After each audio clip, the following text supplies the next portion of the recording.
चलो आज तो ज्यादा सम नहीं है, ठीक है। तो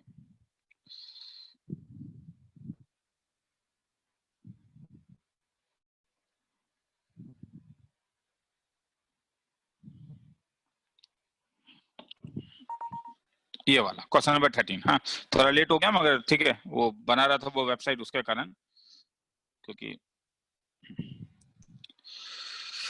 late n1 is equal to इतना, n2 इज इक्वल टू इतना, then n1 n2 are coprime, ये सब निकालना है। तो यहाँ पे आप क्या देखा जाएगा, ठीक है। तो ये सब बेसिक तुम इसे नंबर थ्योरी के सम्स बोल सकते हो, ठीक है। मगर एक्चुअली में ये एकदम बेसिक नंबर थ्योरी है, हम लोग इसे बाइनोमियल में भी करेंगे। तो क्या ये कोप्राइम है, सबसे पहले ये है। तो 2 to the power 55 plus 1 coprime है या नहीं, पहले मैं एक एक करके देखता हूँ। इसके लिए इसका लास्ट डिजिट क्या होगा। देखो 2 एक फॉलो करता है, unit place of 2 to the power 1 2 था, 2 स्क्वायर का यूनिट प्लेस 4 था, 2 क्यूब का यूनिट प्लेस 8 था, और 2 टू द पावर 4 का यूनिट प्लेस 6 था। क्योंकि 2 टू द पावर 4 तुम्हारे पास 16 होता है, 2 टू द पावर 5 32 होता है, तो फिर से इसका यूनिट प्लेस 2 हो गया, और 2 टू द पावर 6 64 होता है, तो फिर से यूनिट प्लेस 4 हो गया। तो ध्यान से देखो, यूनिट प्लेस जो है वो एक साइकिल फॉलो कर रहा है, और ये जो है ये एक्चुअली में रिमाइंडर के फॉलो कर रहा है। 2 टू द पावर 5 को जब तुम 4 से डिवाइड करोगे तो रिमाइंडर 1 होगा, क्योंकि ये 4 साइकिल है। अरे ये वही वाला है ना, i to the power 4 is equal to 1, जो क्यूब रूट ऑफ यूनिटी में करते थे। तो i टू द पावर 4 1 होता था तो तुम 4 से डिवाइड करते थे, तो जो रिमाइंडर आता था। इसलिए अगर मैं तुमसे पूछूं कभी 2 टू द पावर 100 का यूनिट प्लेस क्या होगा, तो तुम जब 100 को डिवाइड करोगे 4 से, तो रिमाइंडर जो होगा वो 0 होता है। रिमाइंडर 0 मतलब वो 4 से डिविजिबल है, तो 6 होगा। और 2 टू द पावर 55 का यूनिट प्लेस क्या होगा, उसी लॉजिक से तब बोलो। 2 to the power 4 when divided, तो 55 को अगर तुम 4 से डिवाइड करोगे डिवाइडेड बाय 4, तो रिमाइंडर 3 रिमाइंडर 3 है। तो अगर रिमाइंडर 3 है तो इसका जो लास्ट प्लेस है, इसका यूनिट प्लेस जो है वो 9 मिलेगा, क्योंकि अगर ये 3 है, 2 क्यूब 8, अगर 2 क्यूब 8 है तो unit place of 2 to the power 55 is 8, therefore unit place of 2 to the power 55 plus 1 is 9।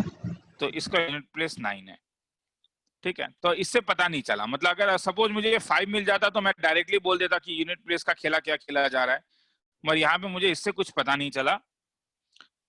तो अब उसके नीचे आते हैं, मगर नीचे वाला गलत हो गया, क्यों। अगर HCF 55 है तो क्या होना पड़ेगा, अगर HCF 55 है तो 5 से डिवाइड होना पड़ेगा या नहीं। Yes sir. और 5 से डिवाइड होने के लिए जरूरी है कि तब तुम्हारे पास यूनिट डिजिट 5 हो। 55 अगर HCF 55 है तो ये डिविजिबल बाय 5 होगा, और डिविजिबल बाय 5 होने के लिए यूनिट प्लेस का 5 और 0 होना जरूरी है, मगर यहाँ पे यूनिट प्लेस 9 है, तो B तो नहीं है। अब 11 और 33 है या नहीं,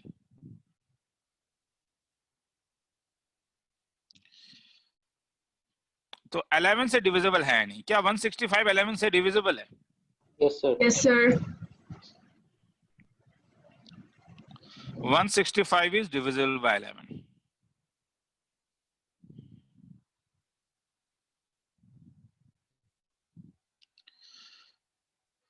to to the power 55 plus 1, इसको लिख सकता हूं 2 to the power 5 into 11 plus 1। अच्छा आप देखो, x to the power n plus y to the power n का एक फॉर्मूला था। मैं अगर तुमसे x square plus y square का बोलूं तो इसका कोई ब्रेकआउट नहीं है, मगर अगर मैं x cube plus y cube का ब्रेकआउट बोलूं तो ये x plus y into y square है। अगर मैं x to the power 4 plus y to the power 4 का बोलूं कोई ब्रेकआउट नहीं है, मगर x to power 5 plus y to power 5 का बोलूं तो ये x plus y x to power 4 minus x square y x cube y plus x square y square minus x y cube plus y to the power 4 GP में आता है। ये एक GP में बनता है रे, ध्यान से देखो, 4 का पावर कम कर रहे हो और y का पावर x का पावर कम कर रहे हो, y का पावर बढ़ा रहे हो। x to power 6 plus y to power 6 का कोई फॉर्मूला नहीं होगा, मगर वैसे ही तुम x to power 7 plus y to power 7 का फॉर्मूला डाल सकते हो। मतलब अगर n इज ऑड है तो तुम्हारे पास एक फॉर्मूला गिरेगा x to power n plus y to power n equal to x plus y into x to power n minus y minus, अब x का पावर कम करते जाओ, y का पावर बढ़ाते जाओ।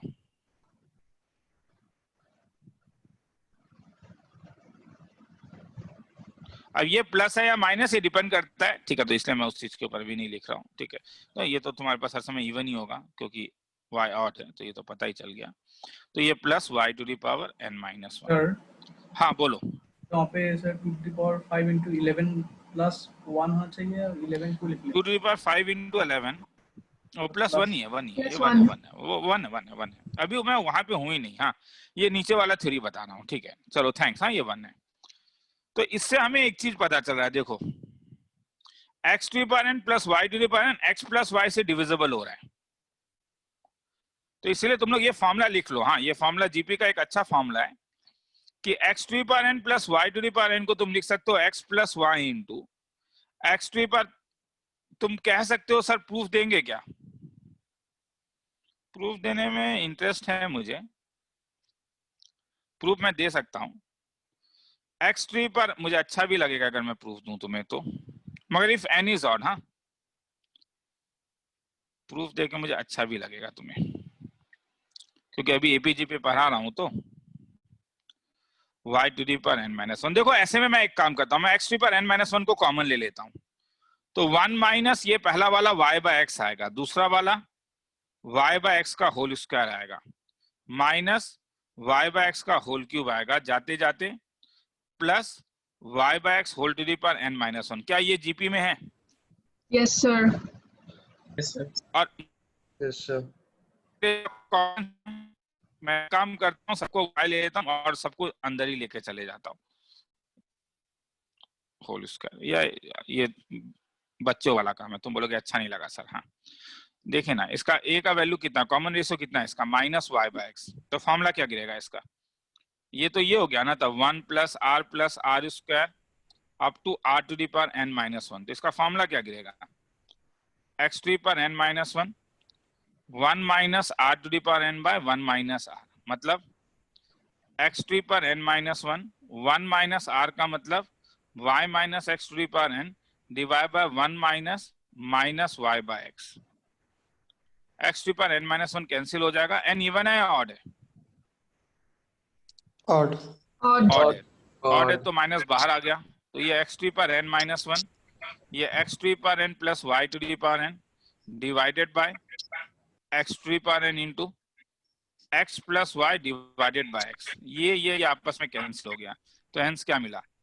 x to the power n plus y to the power n by x plus y। अब cross multiply कर दो, तुमने यहां से शुरू किया था और तुमको ये मिला, तो अगर क्रॉस मल्टीप्लाई करोगे तो तुम्हें यही मिलेगा। तो इससे खासियत क्या हुआ? इससे खासियत है, इससे तब तुम नहीं कह सकते क्या, इफ n इज ऑड, अगर n ऑड है then x to the power n plus y to the power n is divisible by X plus Y. x plus y। ये कभी कभी इस टाइप के सम में नॉर्मल, मतलब एक इंपॉर्टेंट रिजल्ट है, लिखना है तो थोड़ा लिख लो, फिर मैं आगे एक बार बताता हूँ और एक चीज।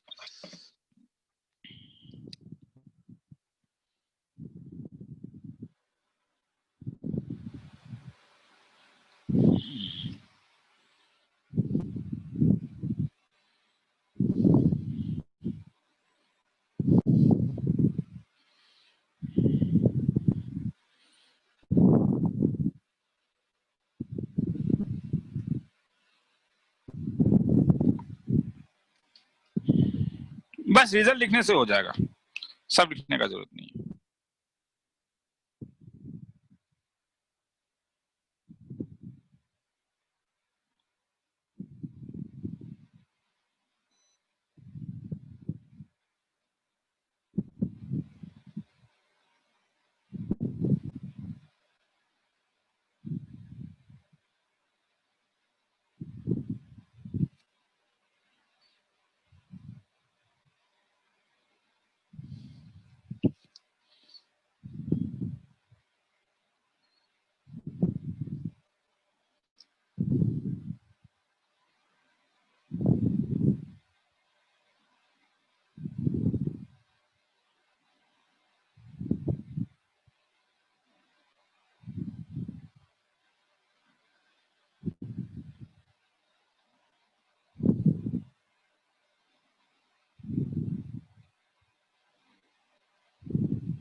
चलो, तो अब ये वाला सम तो हो गया ना। तब इस सम क्या दिया हुआ था?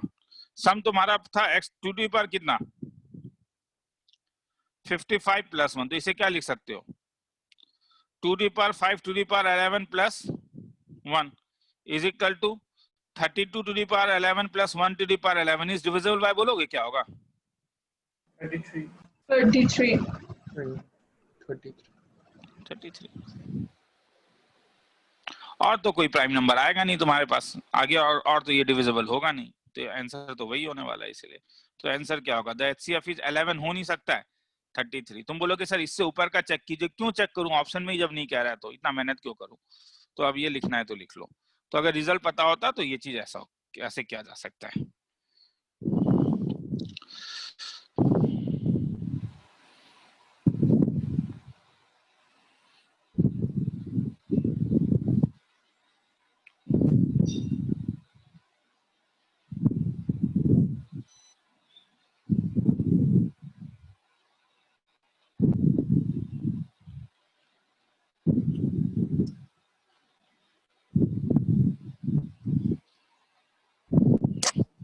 सर चल बोल, और यहाँ पे मतलब पहले पार्ट का आपने कैसे सॉल्व किया सर, पहले वाला कौन सा वाला बोल, पहला मतलब? सुनिए, हाँ बोल, पहला वाला तो ऑप्शन ए मतलब ऑप्शन ए क्या था? को प्राइम तो होगा ही नहीं ना जब एचसीएफ निकल गया तो हाँ ठीक है। तो ये तो ऐसे ही हट गया ना।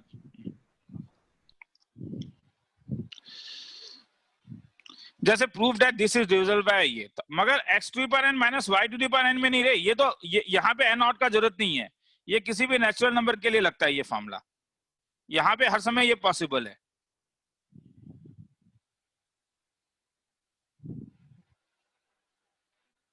ये हर समय पॉसिबल है रे, माइनस में प्रॉब्लम नहीं है। तो 2903 माइनस 803 क्या होता है?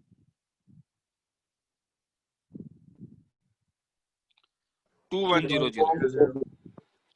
और 464 माइनस 261 कितना होता है? 203. 203। क्या ये 7 से डिविजिबल है? Yes. 7 Yes, into, sir. क्या ये डिविजिबल है? Yes, sir. 7 इंटू 300, तब तो खेला ही खत्म। क्योंकि अगर इंटेलिजेंट पेयरिंग ले सकते हो, हमने लास्ट क्लास में देखा था ना इंटेलिजेंट पेयरिंग, तो इंटेलिजेंट पेयरिंग अगर लोगे तो 290 to the power n minus 803 to the power n minus 464 to the power n minus 261 to the power n। ये केवीपी का सम नहीं है रे, मगर मैं बताना चाह रहा हूँ कि ये कॉमन ट्रिक है। तो ये किससे डिविजिबल होगा? ओ मैंने बताया नहीं ना, सॉरी। हाँ देखो, जब तुम ये लिख सकते हो तो तुम मुझे कुछ बोल सकते हो क्या? एक रिजल्ट आ गया ना, क्या? x to Divisible the power by n minus y to the power n is always divisible by, x minus y. X minus always divisible by x minus y। और क्या आया? x to the power n plus y to the power n is divisible by क्या आया? X plus y. Is only if it is N is odd. odd. n is odd integer, odd natural number। चलो, तो ये किससे divisible होगा? 2100. 200। तो ये किससे डिविजिबल होगा? 203. और ये दोनों में मैं जान रहा हूँ कि ये दोनों ही किससे डिविजिबल है, By 7. 7. तो हेंस ये पूरा किससे डिविजिबल हो जाएगा? By 7. Hence is. तो अब देखो, वही वाली बात है कि अगर तुम केवीपी करोगे तो तुम्हें मेरे असाइनमेंट सीट में ऐसा सम मिलेगा, और ये सम इस बार केवीपी में आया था, तो तुम्हें मिलेगा वो सम मेरे सीट में, मैं ये बताना चाह रहा हूँ। ठीक है कि you will get this type of sum. तुम तो ये नहीं सोच सकते, हालांकि ये जो मैंने थ्योरी लगाया ये जेई लेवल का ही थ्योरी है। हाँ, बस अभी तक हम लोगों ने किया नहीं है। नॉर्मली बाइनोमियल थ्योरम में करेंगे तो इसे अलग अलग तरीके से सॉल्व किया जा सकता है, बाइनोमियल से कर सकते हो, कॉन्ग्रुएंट मॉडलों से कर सकते हो। ठीक है, तो लिखना है तो लिख लो। इसे हम जेई लेवल में पढ़ाते हैं, ऐसा नहीं है कि नहीं पढ़ाते हैं, मगर अभी फॉर अ टाइमिंग, क्योंकि पहली बार तुम्हें ये थ्योरी मिला तो ये ठीक है, इसे मैं केवीपी के लिए ही बोल रहा हूँ, इसे मैं जेई का बात यहाँ पे नहीं लिख रहा हूँ। ठीक है, लिखना है तो किसी को ये नीचे वाला सम भी लिखना है तो लिख लो, फिर आगे चलते हैं।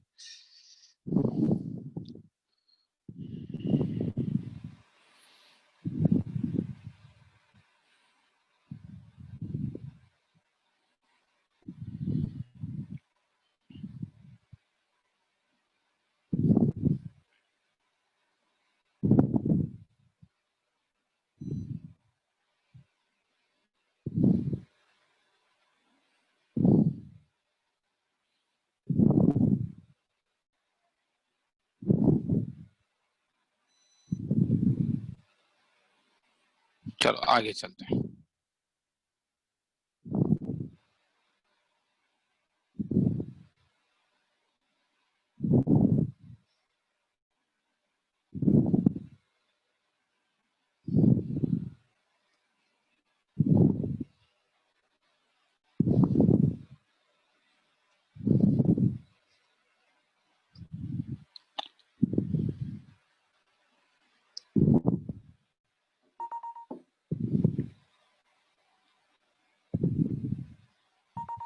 आगे चल लूं, चलो उसके बाद ये वाला सम था।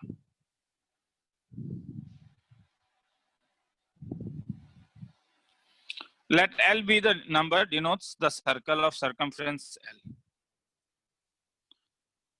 T denotes with perimeter L.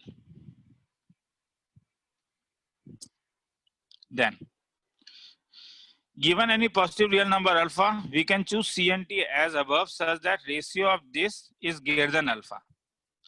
मैं इस एक्सप्रेशन का एक नाम दे रहा हूं, ये एक्सप्रेशन बार बार आ रहा है E, तो कह रहा है कि E is always greater than alpha, मतलब E का मिनिमम एग्जिस्ट कर रहा है। इसका मतलब यही है ना, इस लाइन का मतलब ये है कि E का मिनिमम एग्जिस्ट कर रहा है। तुम हर समय साइन को एक नंबर से बड़ा बोल सकते हो क्योंकि साइन एक्स का मिनिमम -1 है।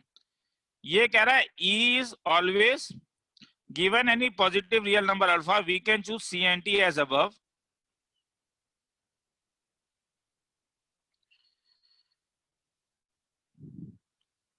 Given any positive real number alpha, we can choose C and T above such that area and C is always less than E हर समय अल्फा से छोटा है, ये पूछ रहा है, और ये अल्फा के ऊपर डिपेंडेंट करेगा या नहीं ये पूछ रहा है, और ये बाउंडेड, इसका मतलब बाउंडेड है या नहीं। तो शुरू करते हैं। C denotes the circle with circumference L, तो 2 पाई r का वैल्यू एक बार खुद सम करके देख लो, तो टाइम देता हूं 2 मिनट का, टाइम सम लंबा है इसलिए 2 मिनट दे रहा हूं।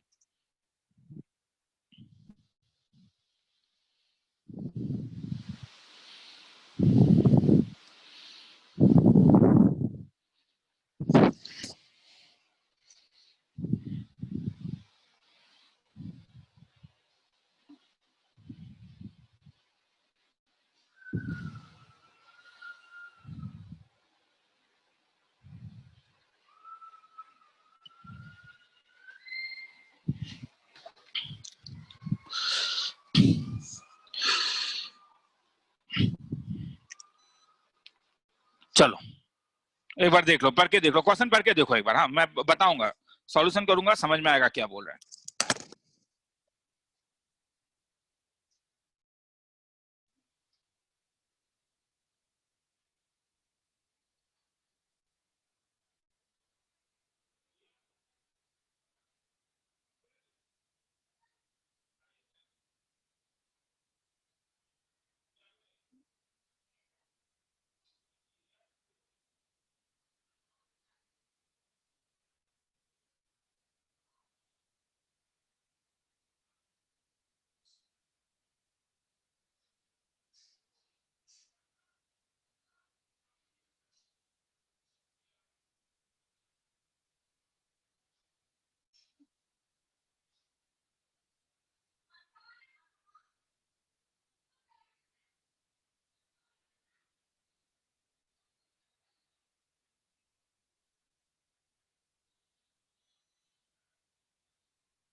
हाँ चलो,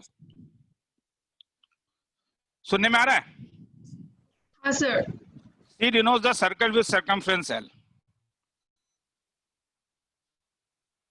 तो R का वैल्यू हो गया L/2 पाई, तो एरिया पाई आर स्क्वायर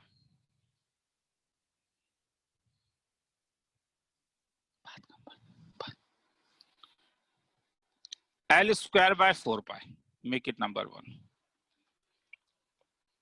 अब ट्राइंगल में एक प्रॉब्लम है, ट्राइंगल तो कुछ भी हो सकता है, स्केलिन फिस्केलिन कुछ भी ट्राइंगल हो सकता है। ये लेंथ ए है, ये लेंथ बी है, ये लेंथ सी है, क्या कह रहा है? एल तो दिया हुआ है क्या, ए प्लस बी प्लस सी। तो अब प्रॉब्लम यह है कि एक गिवन लेंथ में एरिया जो है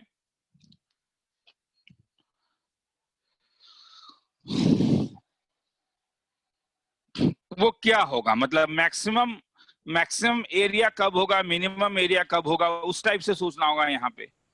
तो इसका एक नाम था, याद है, ट्वाइस एस, और एक फॉर्मूला था एरिया का, root over of s into s minus a into s minus b into s minus c, जिसमें एस का वैल्यू मुझे मालूम है, एस कांस्टेंट है, मगर ये वेरिएबल है। तो मुझे चाहिए कि s minus a into s minus b into s minus c ये मैक्सिमा या मिनिमा कब होगा।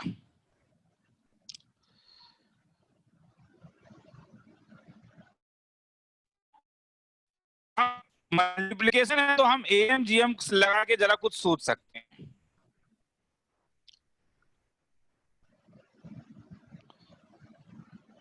ऑलरेडी हम लोग ने लास्ट क्लास में पढ़ा हुआ है ये चीज। डिवाइडेड बाय 3 को मैं लिख सकता हूं always greater than equal to cube root of s minus a s minus b s minus c. मैं अब एरिया का एक नाम दे रहा हूं, root over of s into e. अब मुझे देखना है ई का मैक्सिमम और मिनिमम क्या है। तो this implies thrice s minus a plus b plus c divided by 3। S constant है मेरे लिए, ट्वाइस एस का वैल्यू एल दिया हुआ है जो कांस्टेंट है, is greater than equal to cube root of s minus a s minus b s minus सी।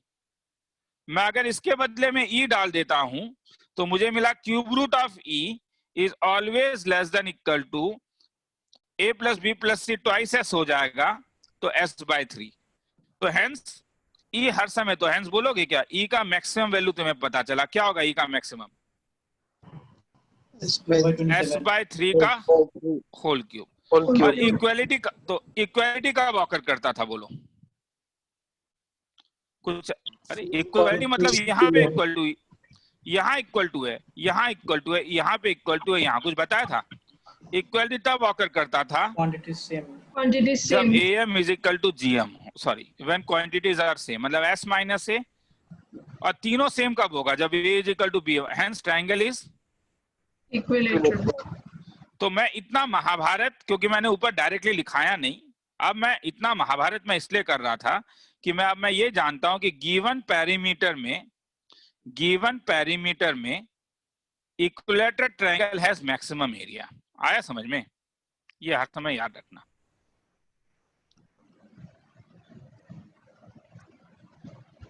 तुम धीरे धीरे एक चीज देखोगे कि मैक्सिमा जो है ना वो हर समय सिमेट्रिकल चीज के लिए होता है,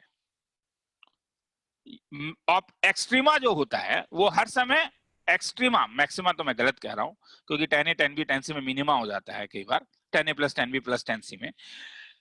एक्सट्रीमा जो होता है कई बार एक साइड का एक्सट्रीमा जो होता है वो सिमेट्रिक चीज के लिए होता है। तो क्वेश्चन अब बोलो क्या कह रहा है। एरिया ऑफ सी तो कांस्टेंट है, ये तो कांस्टेंट है, एरिया ऑफ सी कांस्टेंट है, ये कांस्टेंट है, एरिया ऑफ टी वेरिएबल है, और मैं जानता हूं एरिया ऑफ टी का तुम्हें मैक्सिमम मिला या मिनिमम मिला, मैक्सिमम। एरिया ऑफ सर्कल जो है वो कांस्टेंट है, नीचे मुझे मिला एरिया ऑफ ट्रायंगल का। तो एरिया ऑफ ट्रायंगल का अगर मैक्सिमम मिला और मैं इस क्वांटिटी का नाम अगर मैं लैम्डा दूं तो मुझे बोलोगे लैम्डा का मिनिमम वैल्यू कब मिलेगा, क्योंकि एरिया ऑफ सर्कल कांस्टेंट है, वो समझ में आया था ना। क्यों एरिया ऑफ सर्कल तो कांस्टेंट है, क्योंकि मुझे पाई आर स्क्वायर टोटली एल के टर्म में नहीं आया। ये तब होगा जब डिनोमिनेटर में क्या मिलेगा, इक्विलेटरल। तो एरिया ऑफ, ये तो मेरे ख्याल में हम लोगों ने निकाला ही था, twice pi r equal to l, तो r equal to l by twice pi, तो ये हो जाएगा एल बाय ट्वाइस पाई का होल स्क्वायर। और इक्विलेटरल ट्रायंगल का एरिया निकाल लो आप, कैसे, इक्विलेटरल ट्रायंगल में सब साइड सेम होता है, thrice a is equal to है, तो ए का वैल्यू l/3, तो ये √3/4 a स्क्वायर, तो l minimum is equal to pi, तो ये l स्क्वायर डिवाइड बाय 2 टू जा 4 pi multiplied by 4/√3 into a square के बदले लिख सकते हो l स्क्वायर बाय 3 3 जा 9, तो दिस इंप्लाइज मेरे पास आ गया ये 4 a स्क्वायर उल्टा होना चाहिए था 9 बाय l स्क्वायर कैंसिल कर दो, तो ये हो गया 4 4 कैंसिल कर दो, कैलकुलेशन देख लेना रे, 9 divide by π√3 which is a constant, ये कांस्टेंट है। अगर कांस्टेंट है तो इसका मतलब क्या हुआ, डेल हर समय किससे बड़ा होगा बोलो, डेल मिनिमम से बड़ा होगा। तो अब तुम बोलोगे सर मगर इससे तो ये वाला भी आंसर हो सकता है नहीं, बोलो ऑप्शन नंबर डी भी हो सकता है नहीं। Yes, sir. मैंने ए का वैल्यू निकाल लिया जो डेल मिनिमम है, बी का वैल्यू कैसे निकालोगे, मगर तुम जरा बुद्धि लगाओ, एरिया क्या था, हाफ इंटू हाइट था या नहीं, base into height. Yes sir. Given perimeter में क्या तुम ऐसा कोई एक ऐसा नहीं खींच सकते हो जिसका हाइट ऑलमोस्ट 0 हो, ये थोड़ा बुद्धि लगाने का बात है। गिवन पेरीमीटर में हर समय हाइट 0 कर सकते हो या नहीं, हर समय कर सकते हो यार, एक धागा ले लो ना एल लेका, एल लेके एक ऐसा ट्रायंगल बना सकता नहीं जिसका हाइट ऑलमोस्ट 0 हो जाए। Yes, sir. हाँ सर। अरे एक काम करो, l/2 ये ले लो और इस वाले को l/2 से थोड़ा सा वो कर लो, नहीं क्या, तो l/2 में तो ऐसा ऐसा हो ही जाएगा, नहीं क्या, थोड़ा सा ऊपर उठाओगे, थोड़ा सा ऊपर उठा दो, तो इसका मतलब हाइट एक ऐसा पॉसिबल है कि हाइट 0 की ओर जाए, मतलब एरिया, ट्रायंगल का एरिया मिनिमम कब होगा, ट्रायंगल का एरिया हर समय मिनिमम एरिया 0 की ओर जाएगा, तो मुझे बोलोगे area of circle divided by area of triangle, ये किसकी ओर जाएगा तब, Infinity. डिनोमिनेटर जो है वो 0 की ओर जा रहा है, तो हेंस ये इन्फिनिटी की ओर जाएगा। ठीक है, अब मैं इस सम को दोबारा समझा रहा हूं, ठीक है, मतलब मैं मान के चल रहा हूं, मैं ये नहीं मान रहा हूं कि तुम एग्जामिनेशन वाले दिन तुम बहुत कुछ जानोगे, जैसे ये सब रिजल्ट तुम जानोगे कि गिवन पेरीमीटर निकालने के लिए इक्विलेटरल ट्रायंगल के लिए होता है, राइट एंगल ट्रायंगल का मैक्सिमम एरिया निकालने के लिए बोलेगा अरे ये आइसोसेलेस के लिए होता है, ये सब हम जानेंगे। तो मैं दोबारा सम को अब लिख रहा हूं, ठीक है, क्योंकि ऊपर बहुत कुछ हल्ला कुल्ला किया, ठीक है, तो ये थोड़ा लिखना है तो ये लिख लेना, मैं ये लिखने के लिए टाइम दूंगा, ये यहाँ पे लिखने का जरूरत नहीं है। उसके बाद मेरा कहना है कि मेरा कहना है कि हम लोगों ने क्या देखा, गिवन सरकमफ्रेंस कितना है, L। गिवन सरकमफ्रेंस L है, तो ये मेरे लिए 2 पाई r था, तो r का वैल्यू l/2 पाई है, तो given area of a circle, given area of circle pi r square pi into l/2 पाई का होल स्क्वायर, तो ये हो जाएगा l स्क्वायर बाय 4 पाई, जो एक कांस्टेंट होगा, समझ में आ रहा है, यस सर। क्योंकि l गिवन है। चलो मैं अब तुम रिजल्ट जानते हो, गिवन पेरीमीटर में maximum area Equilateral triangle. Equilateral triangle का। इज फॉर इक्विलेटरल ट्रायंगल, तो इक्विलेटरल ट्रायंगल में अगर सब लेंथ a है तो थ्राइस a का वैल्यू l हो गया, तो a का वैल्यू l/3 हो गया, तो area of triangle equilateral √3/4 square. √3/4 a square √3/4 l square by 9 is equal to l square √3/4 into 9। Given perimeter में मिनिमम एरिया 0. ये समझ में आया नहीं, Yes, sir. मिनिमम एरिया मतलब मिनिमम एरिया 0 नहीं होगा, 0 की ओर जाएगा, एज 8 tends to 0. क्योंकि ये हर समय पॉसिबल है, ये हर समय पॉसिबल है कि तुम जैसे जैसे साइड को बड़ा करते जाओगे हाई,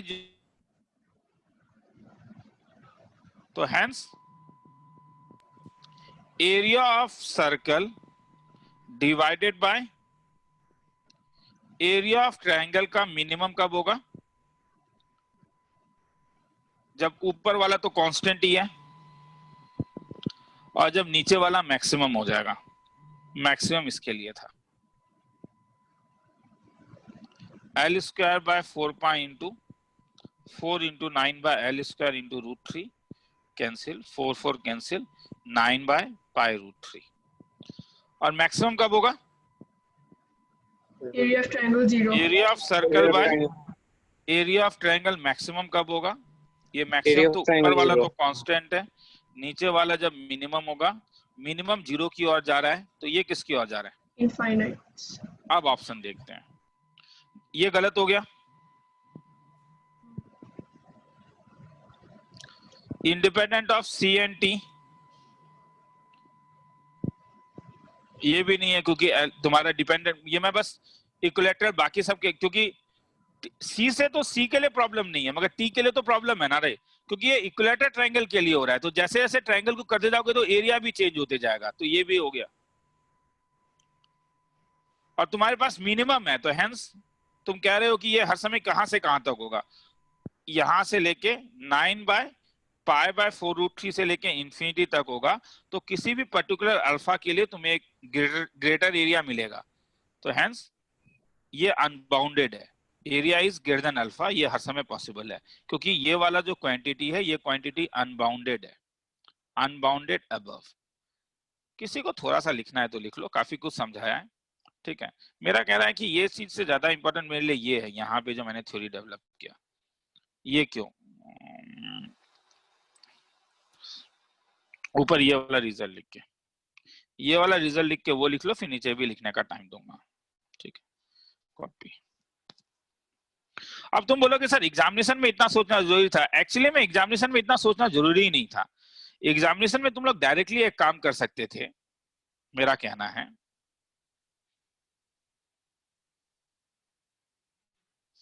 एग्जामिनेशन में तुम डायरेक्टली एक काम कर सकते थे कि तुम ये सोच सकते थे कि हाइट जो है वो 0 की ओर जाने से अनबाउंडेड है, अनबाउंडेड होने से ध्यान से देखो ऑप्शन नंबर ए ही एक आंसर है, अगर इतना करने का ही जरूरत नहीं था, तुम्हें बस ये सोच लेना था कि हाइट जब 0 की ओर जाएगा तो एरिया अनबाउंडेड हो जाता है, ये रेशियो अगर अनबाउंडेड हो जाता है तो ऑप्शन नंबर ए ही है, तो खेला ही खत्म हो गया, ठीक, तो एएमजीएम लगता है, ठीक है। तो लिखना है तो थोड़ा काफी टाइम लग गया, ये क्या यही लिख लो यार, थोड़ा सा ये लिख लो बस, हो गया, वो ऊपर वाला प्रूफ लिख लेना हाँ बाद में, मगर वो इंपॉर्टेंट है एएमजीएम का वो प्रूफ है, क्योंकि एएमजीएम के सम्स आते हैं अच्छे खासे, क्योंकि मुझे आज ये खत्म करना है, थोड़ा स्पीड में ही सही मगर खत्म करना है, क्योंकि मैं मंडे को नेक्स्ट 2018 में जाना चाहूंगा, ठीक है। थोड़ा सा मगर लिखने का टाइम दूंगा, 2 मिनट का टाइम दे रहा हूँ, हाँ बोल। वो वाला आप एक बार समझा देंगे कि एरिया ऑफ अनबाउंडेड वो वाला, फिर वो ऑप्शन ए करेक्ट कैसे होगा डायरेक्टली, मतलब वो थोड़ा क्यों, समझ भी तू नहीं बोलना, तू बोलना, अगर एच, अगर मैं ये देखूं, ठीक है, कि 2 मिनट रुक जा, मैं थोड़ा 2 मिनट के लिए रुक जाता हूँ, हाँ, किसी को कुछ थोड़ा मोड़ा लिखना है तो यहाँ से लिखने दे, या किसी को समझना है तो एक बार पढ़ने भी दे, हाँ, फिर मैं उसमें आता हूँ, हाँ। सर 11 नंबर लाइन जैसे क्या लिखा है? 11 क्वेश्चन नंबर नंबर 11, ये area of a circle constant, हाँ सर।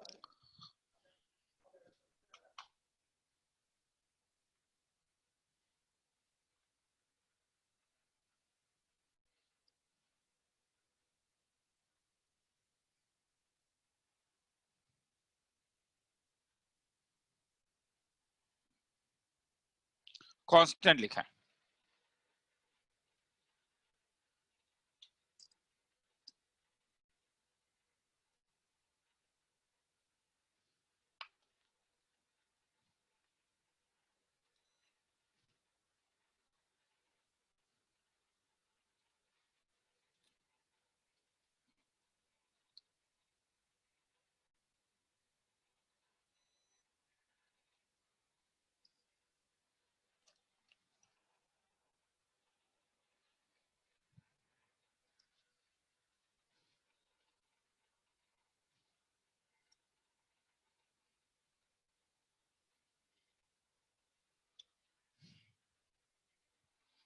आगे चलूं?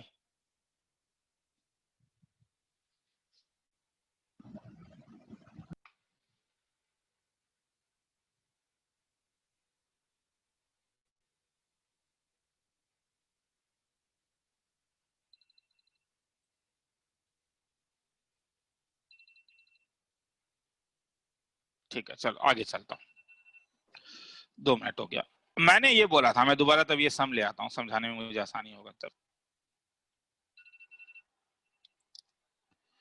पहला वाला क्या कह रहा है ये बोलना, given any positive number alpha we can choose c n t above such that lambda is greater than alpha. मतलब रियल नंबर लेते हो, पहले ये समझो, कोई भी अगर तुम एक अल्फा लेते हो तो तुम्हें एक ऐसा लैम्डा मिलेगा जो अल्फा से बड़ा है। मतलब क्या, लैम्डा इज अनबाउंडेड, इसका मतलब ये है या नहीं? Yes, sir. Yes, sir.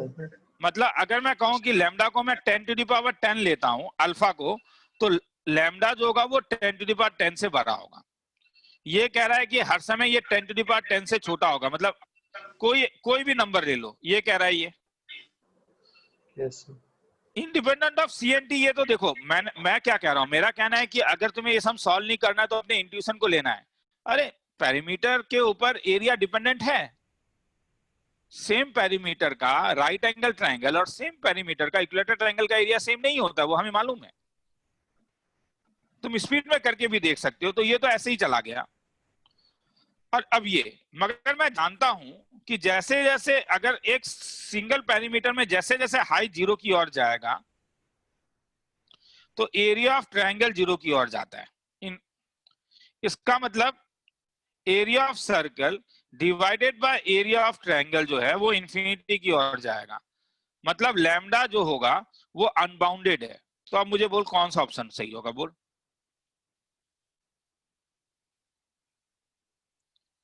ये अब समझ में आ रहा है नहीं? ये तो सही नहीं हो सकता है ना, क्योंकि ये तो बाउंडेड कह रहा है। तो ये भी गया, लेस देन अल्फा भी गया, तो केवल ये बाकी है। आया समझ में? सर हाँ बोल। मुझे उतना क्लियरली समझ में नहीं आ रहा है, बाउंडेड अनबाउंडेड करके आप कैसे बता रहे हैं? अनबाउंडेड का मतलब क्या है? मतलब उसका जाने के उधर रेंज इंफिनिटी से माइनस इंफिनिटी से इंफिनिटी तक है। नहीं, मैं अपर अनबाउंडेड का बात कर रहा हूं, माइनस इंफिनिटी नहीं है। मतलब लैम्डा जो है अपर अनबाउंडेड है। मतलब लैम्डा कहीं से तो शुरू हो सकता है, इसके मिनिमम से शुरू होगा मगर मैक्सिमम एग्जिस्ट नहीं करेगा। और इस ऑप्शन का मतलब क्या है ये बोल। इसका मतलब अनबाउंडेड मतलब कि कहीं से शुरू होगा बट मैक्सिमम एग्जिस्ट नहीं करेगा। हाँ, और एच जब 0 की ओर जा रहा है तो ये वाला एरिया किसकी ओर जाएगा? इंफिनिटी। नहीं, ये एरिया ये तो जीरो है। तो ये पूरा किसकी ओर जाएगा? इंफिनिटी। तो अपर बाउंडेड होगा या अपर अनबाउंडेड होगा? अपर अनबाउंडेड। तो अब और ये लाइन का मतलब क्या है? ये तो अब वो तो ये समझना है कि ये लाइन का मतलब ये है कि वो अपर अनबाउंडेड है।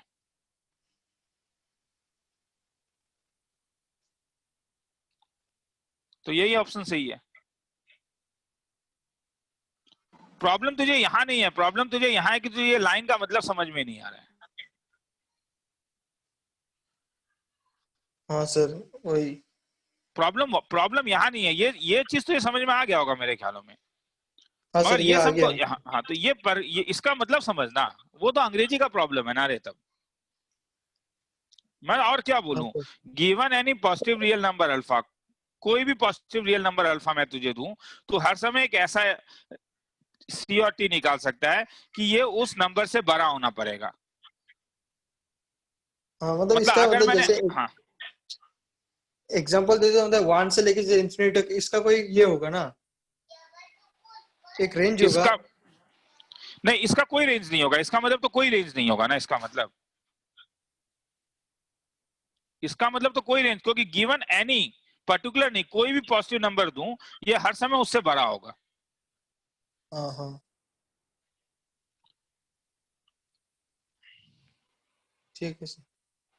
तुझे ये 4 बार पढ़, तू ये बार स्टेटमेंट को 4-5 बार पढ़, ठीक है? मैं फिर से वही हाँ, कहूंगा, हाँ, ताकि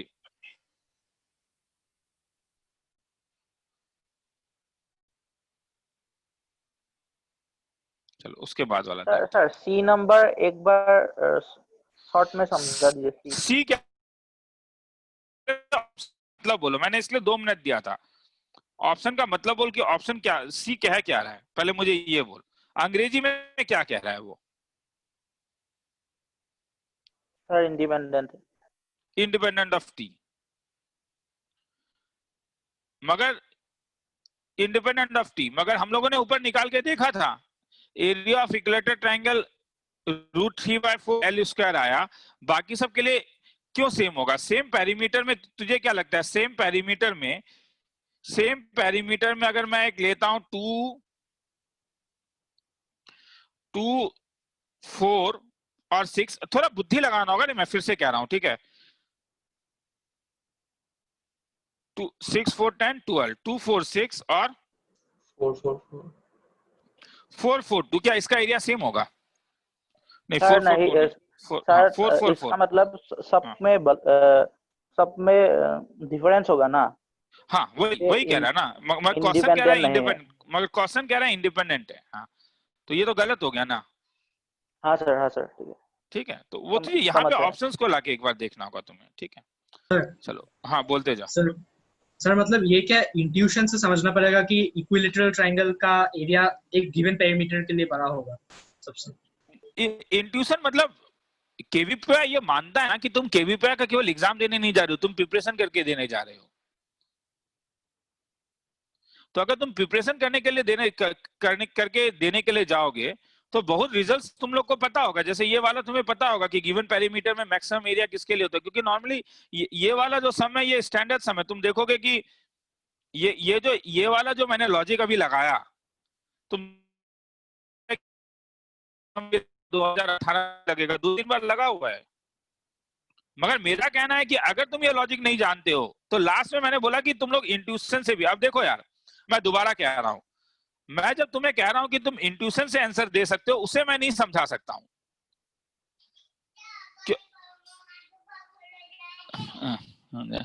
हाँ, मैं जब तुम्हें इंट्यूशन का बात बोल रहा हूं तो वो चीज मैं तुम्हें नहीं समझा सकता हूं। इंट्यूशन ऐसे ही नहीं आता है। इंट्यूशन कब आता है? क्या कभी तुमने किसी को देखा है कि कोई बंदा जो मैथ्स का बंदा नहीं है एकदम, वो किसी ने मैथ्स का सम ही सॉल्व नहीं किया और उसने कोई कंजक्चर मैथ्स का दिया? कभी नहीं दिया।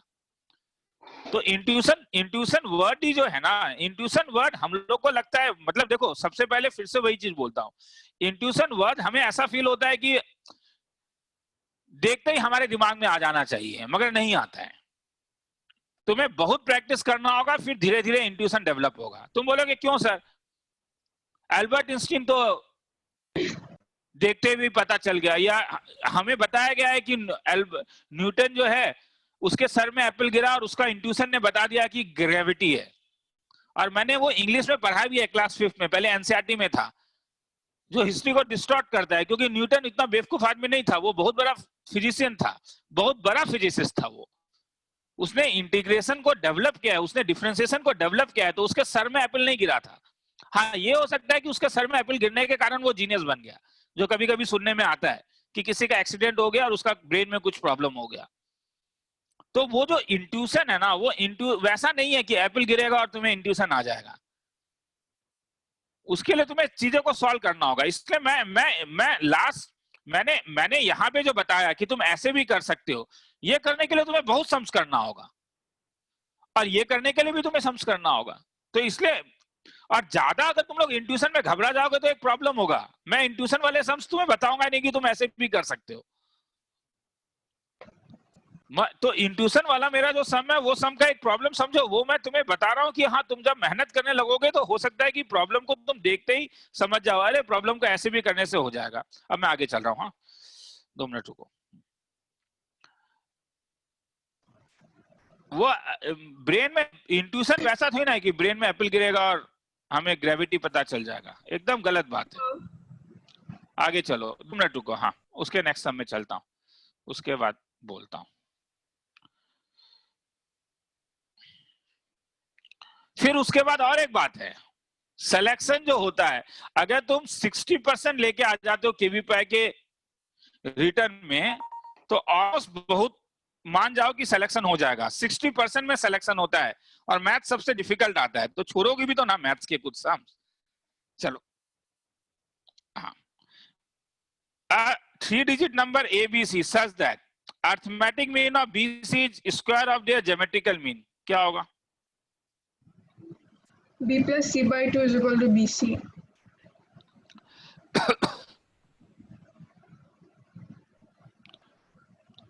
क्या ये सब ट्रिक क्वाड्रेटिक में किया हुआ है हम लोगों ने? जरा मुझे बोलोगे। बी और सी नंबर है, 1 माइनस ट्वाइस सी। अब मुझे 1 माइनस ट्वाइस सी यहाँ पे लेके आना है, तो 1 माइनस ट्वाइस सी तो नहीं आएगा, तुम्हें सोचना होगा। 1 माइनस ट्वाइस सी तो नहीं आएगा, मगर अगर मैं इसे सी माइनस हाफ कर देता हूं तो एक फायदा होगा। क्या?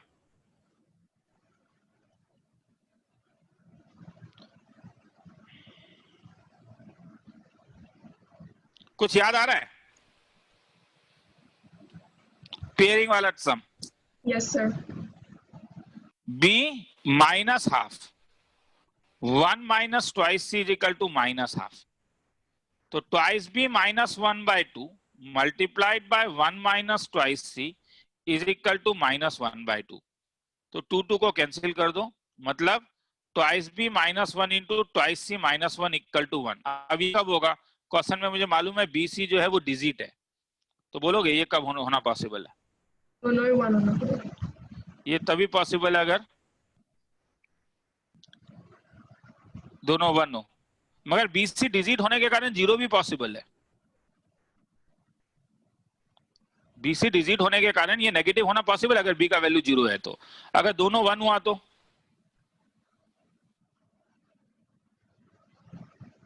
एक तो ये पॉसिबिलिटी हो गया कि 1 और C1 है। तो A क्या क्या हो सकता है? बोलो, A के ऊपर तो कोई कंडीशन ही नहीं है। क्वेश्चन क्या कह रहा था? The number of 3 digit number ABC। तो A क्या क्या हो सकता है? कोई बोलेगा? क्वेश्चन पढ़ के देखोगे क्या? 1 to 9 कुछ भी हो सकता है, क्योंकि A के ऊपर कोई कंडीशन नहीं है, तो A 1 to 9। तो यहाँ पे टोटल डिजिट्स कितने आ गए? 9 डिजिट्स आ गए।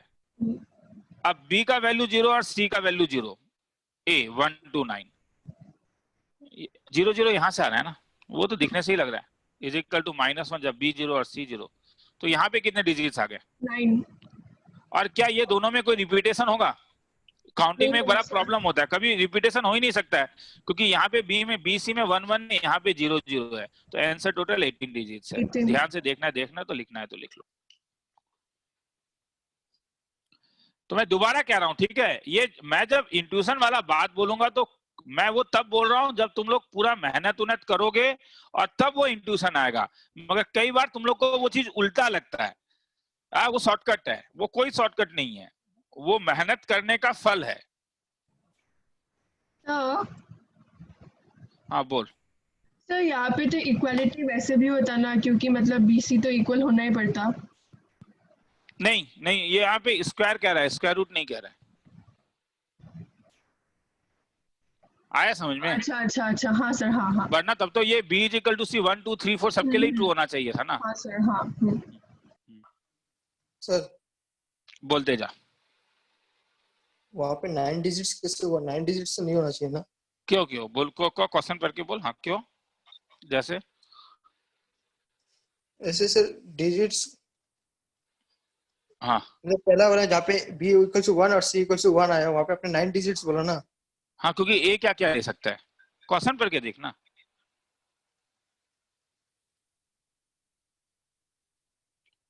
हाँ बोल।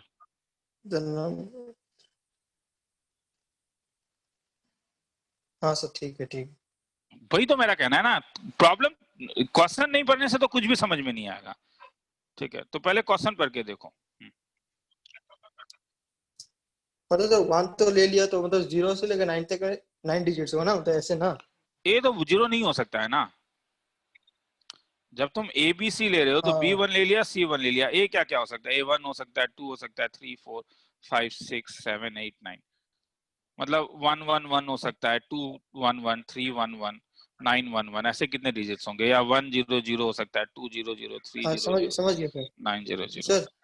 हाँ वो वाला बात समझा देंगे क्या, मतलब आपने जो कॉमन लिया ना तो 9 डिजिट्स का, आपने बोला 18 डिजिट्स होगा, वो थोड़ा मतलब कंफ्यूजन हो रहा है। क्यों, अरे ये तो अब वही तो मैंने लिखा, टोटल कितने डिजिट्स हो गए, 111 211 311 से लेके 911 तक, और 100 200 से लेके 9, टोटल डिजिट्स कितने हो गए टोटल?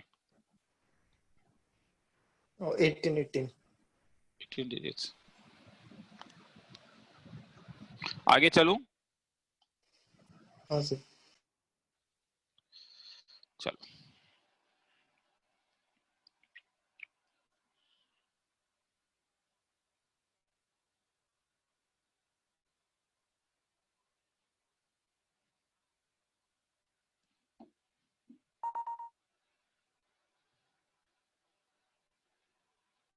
ये वाला किए थे,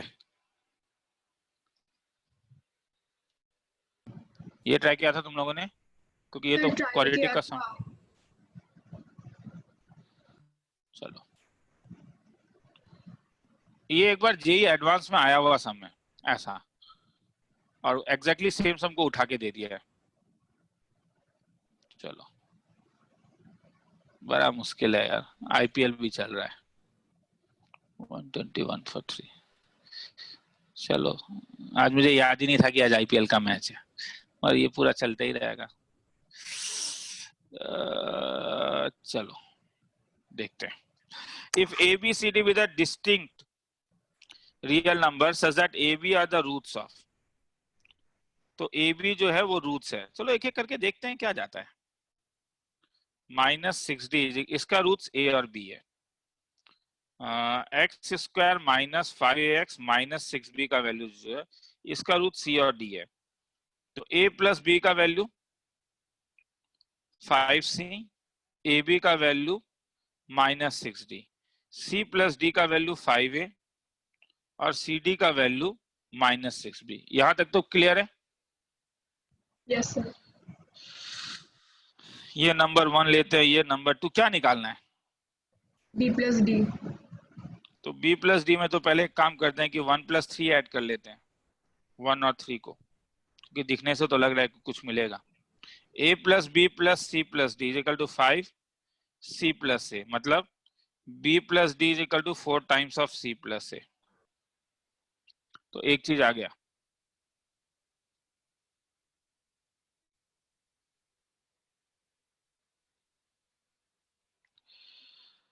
अब दूसरा चीज देखते हैं, A तो इसका रूट भी है ना, तो क्या देगा? A square -5AC -6D is equal to 0। C इसका रूट है ना,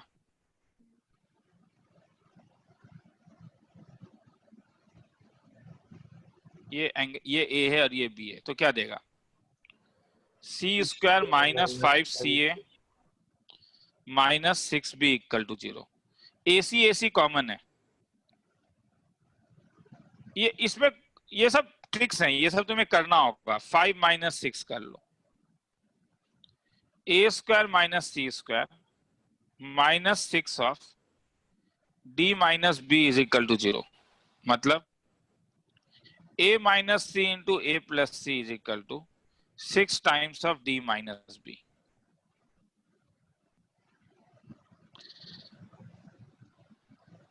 देखो अगर मैंने A प्लस C निकाल लिया तो मुझे B प्लस D मिल गया, मुझे A प्लस C निकालना है।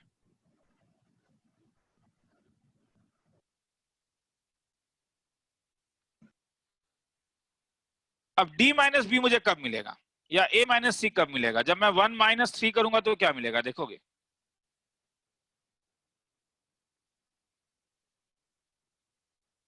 जब तुम 1 - 3 करोगे तो तुम्हें क्या मिलेगा? A minus C plus B minus D is equal to 5 times of C minus D, C minus A sorry. तो B minus D is equal to 5 times of, नहीं 6 times of C minus A। तो इसका मतलब B minus D के बदले यहां पे क्या डाल सकते हो? A minus C into A plus C is equal to 6 times of -6 times of C minus A।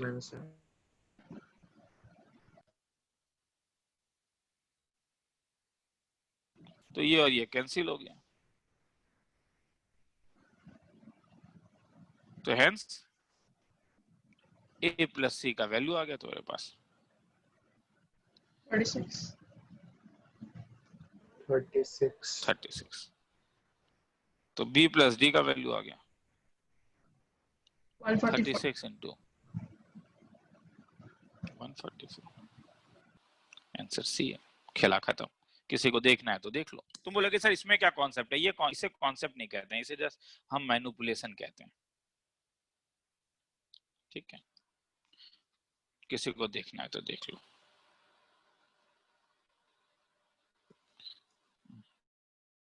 हो चुका है तो इसलिए ठीक है, मैं थोड़ा स्पीड में खत्म कर रहा हूँ। हाँ, वो मैं पीडीएफ भेज दूंगा। हाँ, थोड़ा स्पीड में खत्म कर रहा हूँ ताकि सर हाँ बोल। सर ए प्लस सी और सी ए माइनस सी और सी माइनस ए वो कट कैसे गया किस वाले में? Line number 18। क्यों नहीं कटेगा? कॉमन नहीं है क्या दोनों? हाँ सर, हाँ सर। ये तो वही चीज है ना कि अगर 6x इक्वल टू आया समझ में, हाँ कैंसिल। हाँ ठीक है, चलो ये वाला देखो। Suppose B and C are chosen at random, find the probability that equal root. Equal root ये तो ये प्रोबेबिलिटी मतलब क्या था? Number of favourable cases divided by total number of cases। तो बी और सी तुम रैंडमली चूज करो तो बी कितने तरीके से चूज कर सकते हो? 100 और सी?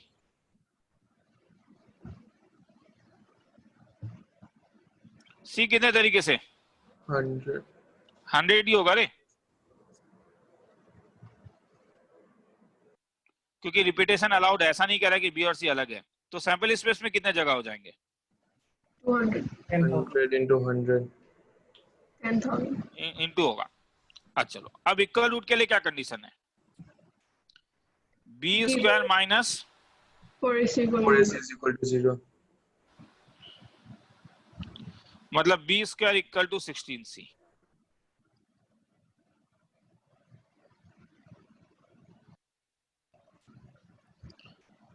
इसका मतलब बी स्क्वायर इक्वल टू, अब बी इंटीजर है या नहीं? yes sir. yes sir b is integer, तो b is equal to root over of 16 into c, मतलब b इज इक्वल टू 4। ये सब बहुत छोटे छोटे ट्रिक्स हैं। अब बोलो तो अब इसे क्या होना पड़ेगा? perfect square perfect square तब तो खेला ही खत्म। छोड़ दो तुम लोग के लिए काउंट करना। yes sir. yes sir हाँ, वो तुम लोग करोगे, काउंट करके देखोगे। ठीक है, मैं एक बार हटा दे रहा हूँ, थोड़ा स्पीड में लेके चल रहा हूँ। हाँ, तो रिकॉर्डिंग है ही, एक बार देख सकते हो। हाँ ठीक है, क्योंकि 11 बज चुका है और कितना भी स्पीड में करूँ आईपीएल तो देख नहीं पाऊंगा, मगर तब भी इसको देख लेता हूँ एक बार। 2 मिनट रुक जाओ।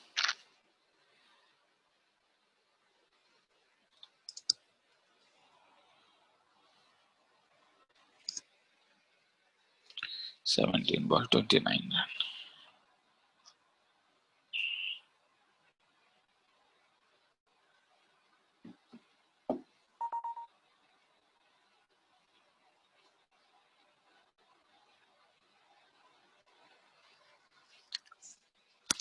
चलो तो एक बार पढ़ के देखो।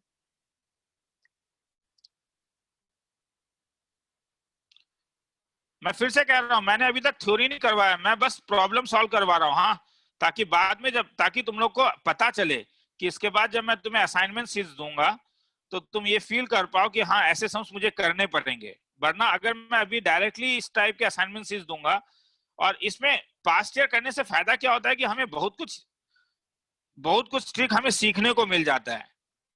ठीक है, जैसे ये सब एक ट्रिक है। तुम्हें ये पता करना है कि क्या f ऑफ n+1 यहां से लेके यहां तक लाई करता है या नहीं। डिनोमिनेटर में n+1 2/3 है और fn का वैल्यू ये है। अगर मैं इसे रैशनलाइज करूं तो ध्यान से देखो, तुम क्यूब को भी रैशनलाइज कर सकते हो। क्यूब को रैशनलाइज करने के लिए उसे मल्टीप्लाई करना होता है कईयों को इसमें डाउट होता है, समझ में आया? क्यों? ये मल्टीप्लाई करने से क्या फायदा हुआ, बोलोगे? ऊपर क्यूब आया है नहीं? Yes, sir. Yes, sir. तो इस लॉजिक से अगर मैं Fn को रैशनलाइज करूं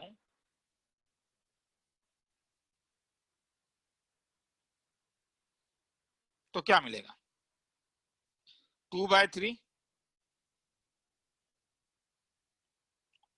1/3 2/3 डिवाइडेड बाय 2/3.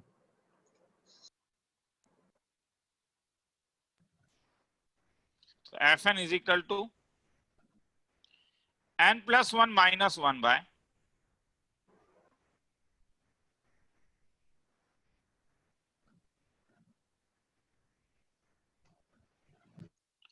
अब मुझे ये 3 टाइम्स n plus 1 2/3 से एस्टिमेट करना है।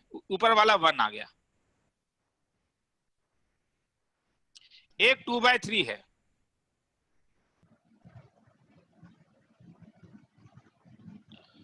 n to the power 2/3 बड़ा या n plus 1 to the power 2/3 बड़ा? N plus N 1 plus to the 1. power 2/3. तो जब रेसिप्रोकल करोगे तो N to the power 2/3. उसी लॉजिक से 1/3 जो होगा वो किससे बड़ा होगा?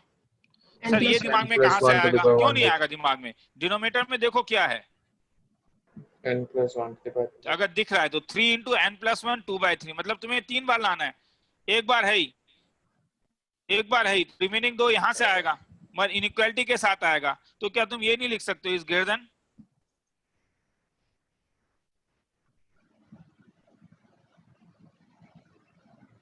मैं इसे एस्टिमेट कर रहा हूं साइड वाले से, इससे, और फिर मैं इसे एस्टिमेट कर रहा हूं इससे, तो क्या मिल गया? Fn is greater than 1/3 into कितना? n plus 1 2/3। तुम बोलोगे सर ऐसा अभी तक हमने नहीं देखा था, कोई प्रॉब्लम नहीं है। इनइक्वालिटी का इस टाइप से एस्टिमेशन करने वाला सम हम करेंगे, ठीक है। रूट ओवर दिया रहता है, an दिया रहता है, 1 plus n स्क्वायर को एस्टिमेट करना होता है। हाँ बोलो। सर लाइन नंबर 18 में वो n to the power 1/3 होगा ना, मतलब ये 1/3 है, हाँ 1/3 को 1/3। तो जैसे मैंने Fn को एस्टिमेट किया वैसे ही तुम अब f of n plus 1 को एस्टिमेट कर सकते हो। जैसे मैंने एक बार मैंने ये Fn इससे बड़ा है तो ये मैंने लोअर एस्टिमेट लिया, वैसे ही मैं क्या इसका अपर एस्टिमेट ले सकता था? Yes sir. अपर एस्टिमेट करने के लिए मुझे किससे एस्टिमेट करना होगा? मैंने अभी n plus 1 2/3 से एस्टिमेट किया, मगर ध्यान से देखो इस डिनोमिनेटर में दो टर्म है, एक n और एक n plus 1 2/3। तो अगर तुमने लोअर एस्टिमेशन के लिए n plus 1 2/3 लिया तो अपर एस्टिमेशन के लिए किससे एस्टिमेट करोगे? किसको रिप्लेस करोगे? कोई बोलेगा तो मुझे अच्छा लगेगा। n को तुमने सबको n plus 1 के टर्म में लेके आ गया, मगर उल्टा तुम और एक चीज कर सकते हो ना यहाँ पे। तो क्या सबको किसके टर्म में ला सकते हो? n 2 n to by the power 2 तो ये अब ये सोचना होगा ना, मैं फिर से कह रहा हूँ, अगर एकदम नहीं सोचोगे तो मुझे नहीं मालूम है। यहाँ पे दो टर्म है, एक बार n1 plus 2/3 और एक n 2/3 है। मैंने कहा कि मैंने एक बार एस्टिमेशन यहाँ से किया, तो कोई लॉजिक है क्या? अरे वो दो चीज को तुम लेके जा सकते हो ना। जब अगर तुमने एक बार इससे एस्टिमेट किया तो और एक बार किससे एस्टिमेट कर सकते हो, बोलो? n 2 by 3 हाँ, तो वो करके देखना, उससे आंसर आ जाएगा। एक बार करके देखना वो एस्टिमेशन, अगर करके देखोगे तो समझ में आ जाएगा, ठीक है।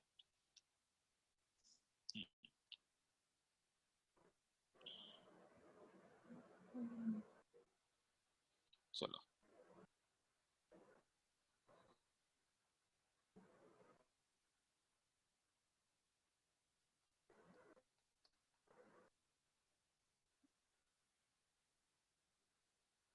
दो मिनट रुको, महाराज क्या हो रहा है हर समय?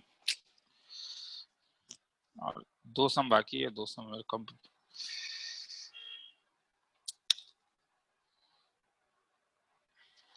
अगला हो गया एडोब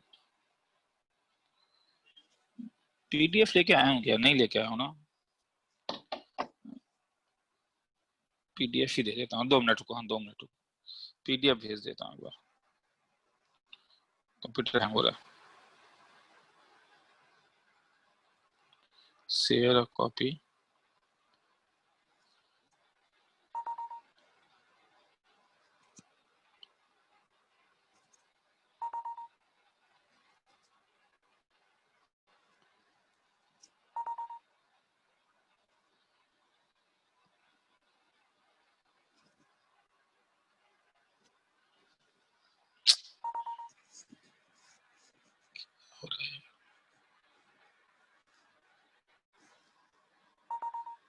सर आज कराएंगे ना छोड़ेंगे यार।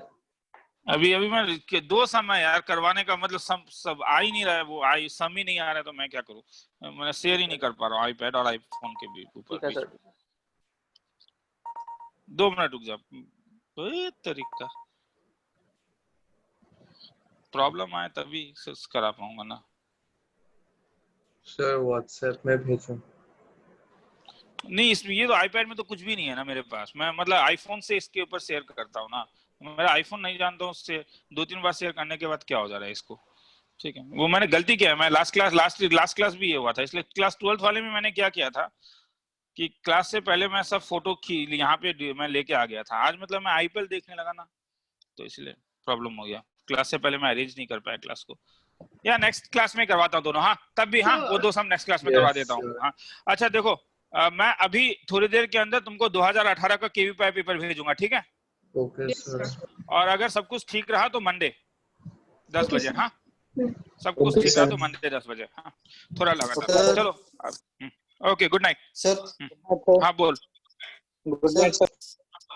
हाँ बोल जल्दी बोल। हार्मोनिक 10 बार में 10 टाइम। हाँ प्रोग्रेशन का सर दे दिया क्या आपने वो शीट?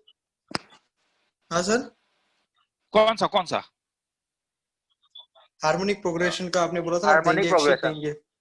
ओ नहीं दिया। और चल Good night.